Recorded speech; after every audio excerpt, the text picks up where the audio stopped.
Okay, welcome back to the channel. I'm Don again, and we're on video number 2. Last video we left off right here. We had just downloaded our sticker pack, got it unzipped, and now we're going to take this JPEG and we're going to put it into Silhouette Studio. So what I want to do is make this small enough. We'll just kind of make it about like that. We're going to use this JPEG. We're going to open up our Silhouette Studio. And before we move it over, let's make sure that we've got everything correct. So whenever you first open up Silhouette Studio, you're going to be on the Page Setup tab, and that's right up here. So if you're on any of these other ones, you can just click this top one. It's your Page Setup tab. If you're using the Cameo 4 or the Cameo 3, that's what you would switch it right here. I'm using the Cameo 4, so I just click that. My cutting mat that I'm going to be using is a 12 by 12. If you've got a different size, you can use it there, but we're using a 12 by 12 in this video. Our media size, I'm going to be doing this on an 8.5 by 11 inch sticker sheet from J&J. I think it's J&J sticker paper. I get them on Amazon. I can put a link in the description below on where to get that. So we're going to go here, and this is where a lot of people get tripped up on 8.5 by 11. 8.5 by 11 is different than A4 paper. A lot of people I see, they say that their stickers on the top cut perfect and the stickers on the bottom cut bad. And that's because they're putting letter paper on the cutting mat and then selecting A4, which is not the same size, and so the machine thinks that there's A4 paper on there when you've only really got the letter paper. So make sure between these two you know what you're using, and it'll say that on the outside of the package. It'll either say A4 or it will say letter, or it'll say 8.5 by 11. If it's 8.5 by 11, just use the letter option. So we're going to go ahead and set it up as the letter option. Put it on there. That's what it's going to look like on your mat. And so now we want to set up, if we're doing die cut stickers, we're going to be doing a print and cut. And anytime you're doing a print and cut, you want to use registration marks. Registration marks are right over here. It's on the Page Setup tab. You'll just click this little tab here, and then you'll turn on the registration marks. And that's going to put them on the page, just like this. Now you can change the length and width, however you want to do it. I like to go with the longest length. On the width or the thickness, I like to go about half, so around the 60, 50 mark, whatever. But I've used it all the way down low, and I've used it all the way up high. It seems to read the best around 0.6. And then on the inset, you can change this. You know, if you've got a tiny little sticker, yeah, I guess you could do that, but I like to get the maximum out of my paper, so I pull it all the way out to the 0.394. And that way, now we've got our registration mark set up. And whenever you go to stick this on the cutting mat, you want to make sure that this square is in the top left of the cutting mat and the arrow on the cutting mat is facing up. So you want to put it on just like that. If you decided to, let's say you've decided to do your orientation this way, you'll make sure that everything is placed on the mat just like this. This is what it should look like when you're standing there looking at it. The square should be in the top left corner always, no matter which orientation you use. So we're going to go with this direction right here. And so we've got our paper set up, we've got our registration marks turned on, and now we can go grab our artwork, and we'll go right here and kind of pull this over a little bit, and we're going to take our artwork and just drag and drop it right onto the page. If you'll notice, it's very large.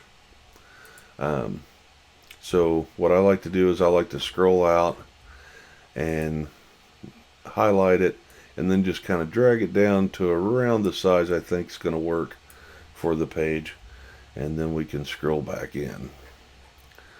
So, all right. So we are good to go here.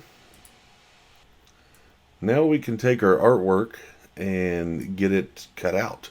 We want to get rid of this white background and make sure that each individual sticker is ready to be cut out.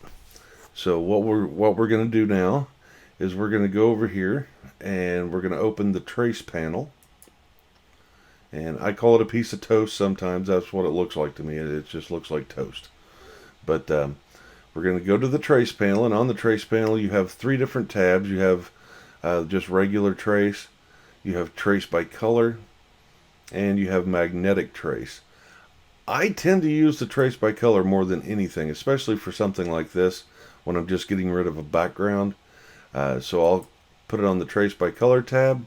I'm going to click this little box right here to get us prepared, and see, it gives you like a little pencil, or I don't know what that is, but it looks like a little pencil to me. And then we're just going to click right here inside this white that we want to get rid of, and that's going to highlight everything in yellow. And what I like to do is scroll in kind of tight so I can kind of see some detail.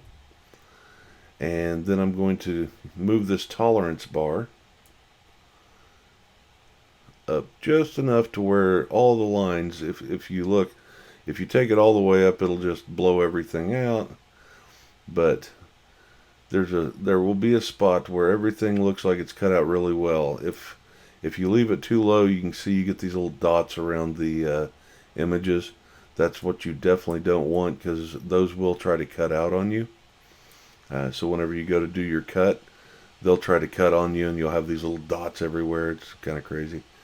But so I'm going to move this up around 20. Looks pretty good. So I'm going to go ahead and set it to 20 on our tolerance, and then we're going to hit trace and detach.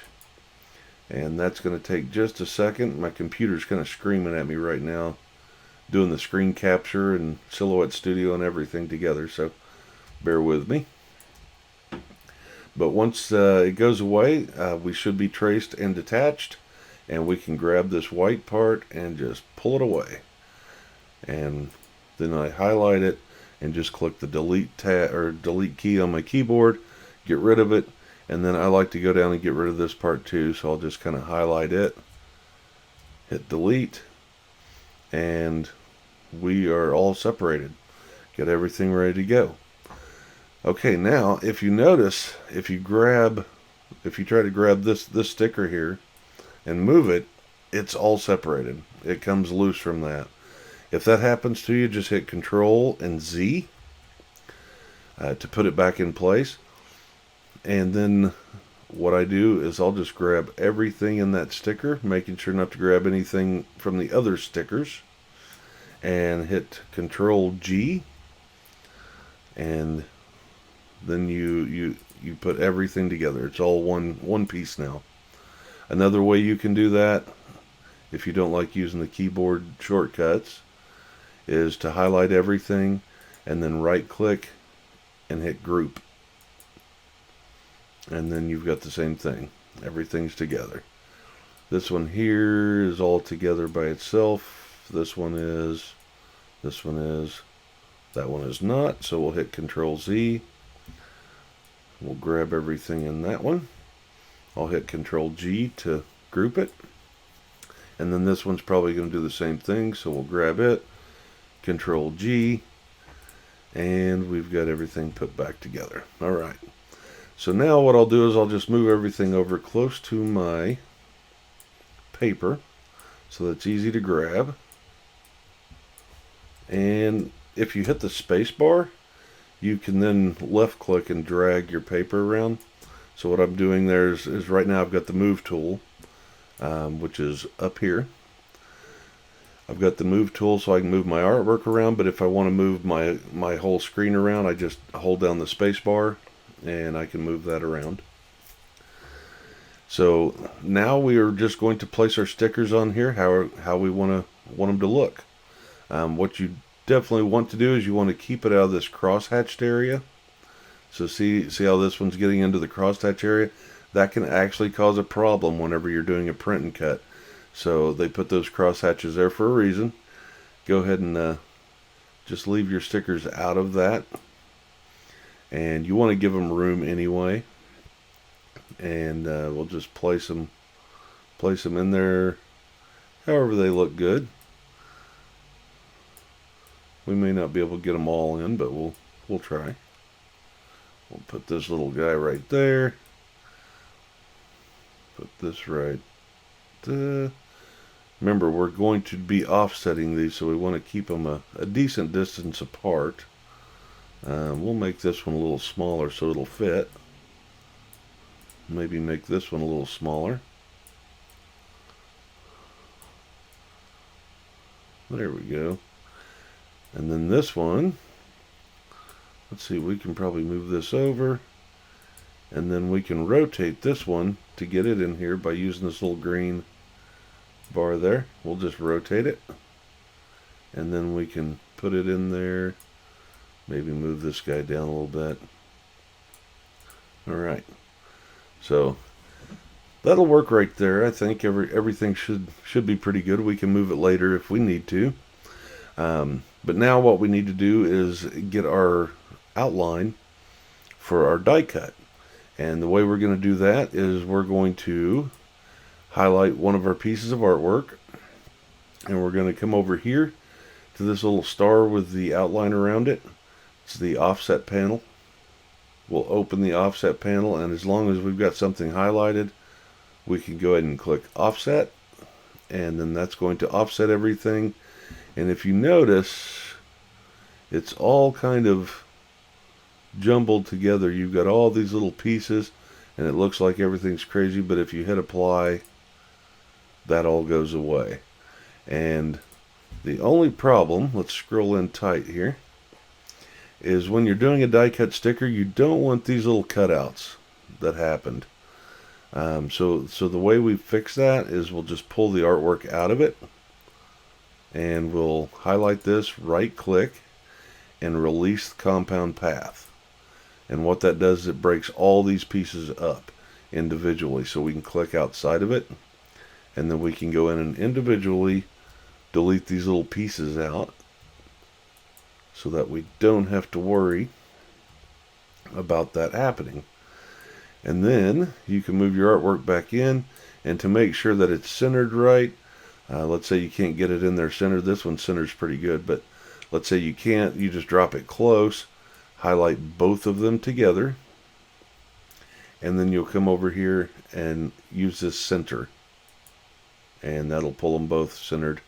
And then what I like to do is once I have that prepared, everything looks good on this one, I'm going to highlight both of them and hit Control G, or we'll do right click and hit group. I've already grouped it, so it's grayed out now, but if you want to group it, you can right click and hit the group button. So alright, so that's how you would create your die cut sticker. And then we'll kind of scroll out here. Instead of doing one at a time, you can now do, all of them. So you can just grab all of these, and you can hit shift and add more in. Just click on top of them and then release shift, and then you can do an offset for all of them together. So you could have done that at the beginning. I just wanted to show you one individually. But here we're just going to go ahead and put the offset around all all 6 of these right here at one time. We'll click offset. We'll click apply. And then if you'll notice, we've got a couple of them. This one seems to be fine. That one seems to be okay. This one has some little minor cutouts that we don't want. So we'll remove that again. We'll click on this and release compound path, and then we'll click outside of it, click that one little piece, and then we're ready to go. So we've got this ready. Now we can just take and grab all of these two together and hit the center. Alright, so now our sticker page is pretty much done and ready to cut. So now what we're going to do is we're going to go ahead and stop this video. If you have any questions, please post them in the comments down below, and make sure you like and subscribe to the page. And I'm going to continue doing videos like this for each part of Silhouette Studio, and I may even start doing some for Photoshop if we have any users that or watchers that would like to see some of that Photoshop work. I don't do a lot of it, but a lot of times I'll prepare it in Photoshop and then move it over to Silhouette Studio, just because Silhouette Studio is kind of resource heavy on your computer, as we can see.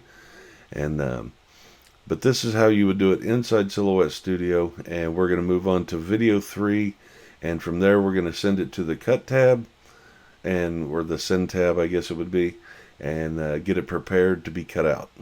Thank you for watching.